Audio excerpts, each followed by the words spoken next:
dedicated to my mother and my wife. There she is over there. And all the single mothers in the house. Single fathers, if you're out there too, I honor you this day. One, brother.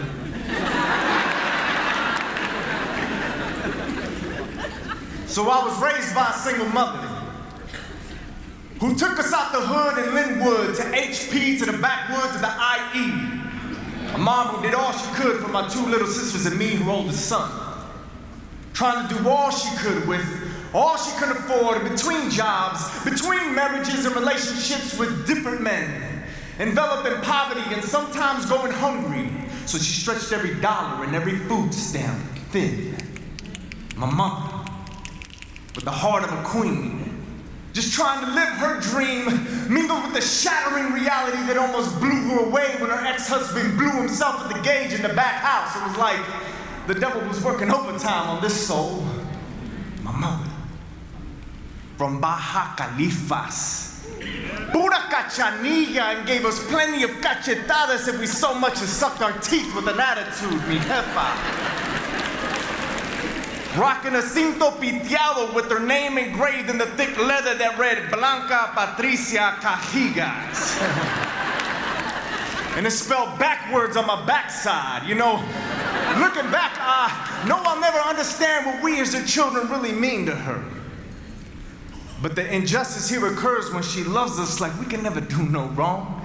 Even when we're mean to her and don't love her with the same love that she loves us with, because you see, Mothers love with the love as desperate as death grips and labor pains, grasping a fistful of gravel, cutting through calluses to make palms bleed, but still grab enough grace from deep down in her guts to push and not let go and never give up.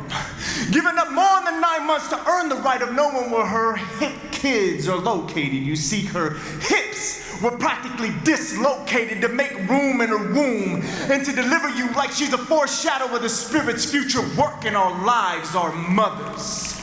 Sit strife like soldiers, drink tears and eat trials, because raising kids is almost like a battlefield. I said raising kids is almost like a battlefield, so like a farmer.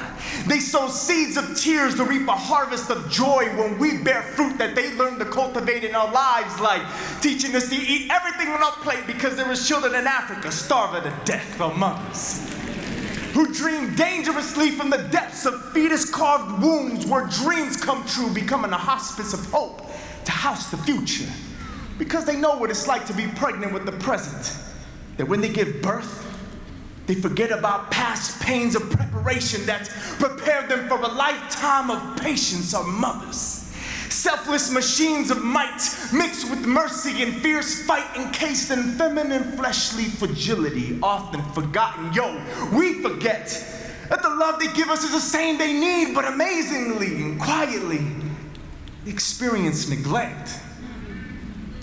They say it's no wonder that there's no love like a mother's love, since they suffered for their daughters and sons way before each of us ever rose up to see the rising sun. Our mothers, reflecting the mysteries of the heavenlies, gentle and compassionate like the caressing rays of the sun, warming our frigid flesh in the winter with a smile that reflects the jolly face of an eternal Father. They know us, and as much as we try to front, we know this is true, and it's deep.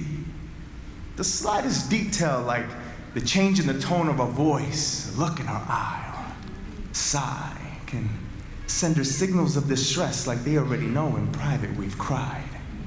And some call it a sixth sense. I call it motherly mischief.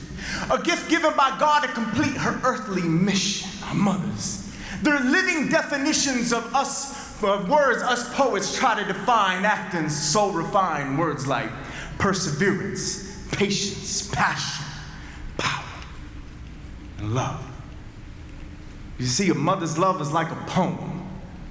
composed in the pit of pain, mingled with beauty, kissed with private moments of purpose, only shared with angels and saints as they learn to let go of the children like eagles, leaving the nest for the very first time, but always making sure that the nest of her heart is maintained with a sense of belonging and nurture, constantly ready to receive or we're willing to give back, or not.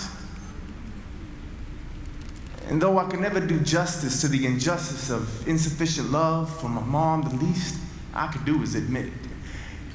And make it the goal of my soul to acquit it of this syndrome of selfish self-centeredness and honor the woman who has been selfless, even in the midst of her own mess, placing her children in the sacred center of her love.